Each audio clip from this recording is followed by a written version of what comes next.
இன்னைக்கு கன்ஸ்ட்ரக்ஷன்ல ஒரு 1000 விதமான டெக்னிக்ஸ் யூஸ் பண்ணி கட்டிட்டு இருக்காங்க. அப்படி கட்டிட்டு இருக்கிறதுல சில இதுக்கு தம் ரூல் கண்டிப்பா தேவைப்படுது. அந்த தம் ரூல் என்னன்னு பாத்தீங்கன்னா, இன்னைக்கு ரூஃப் ஸ்லாப் நீங்க போடுறீங்க, ரூஃப் ஸ்லாபோட தம் ரூல் என்ன அதை பத்தி தான் நீங்க பார்க்க போறோம். உங்க ரூஃப் ஸ்லாபோட திக்னஸ் வந்து மினிமம் 125 mm இருக்கணும், அதாவது 5 இன்ச்சு கம்பல்சரி இருக்கணும். அதோட சென்டர் டு சென்டர் ஸ்பேசிங் வந்து அந்த ராடோட 6 இன்ச் ஸ்பேசிங் கம்பல்சரி இருக்கணும்.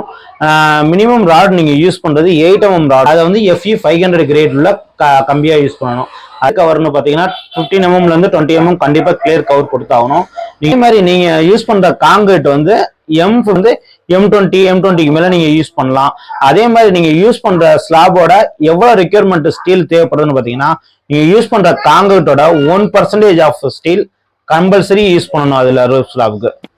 நீங்க தெரிஞ்சுக்கோங்க. இந்த மாதிரி பயனுள்ள தகவல் தெரிஞ்சுக்கணும்னா நம்ம சேனல் ரெகுலரா வாட்ச் பண்ணுங்க. சப்ஸ்கிரைப் பண்ணாதவங்க சப்ஸ்கிரைப் பண்ணுங்க. தேங்க்யூ.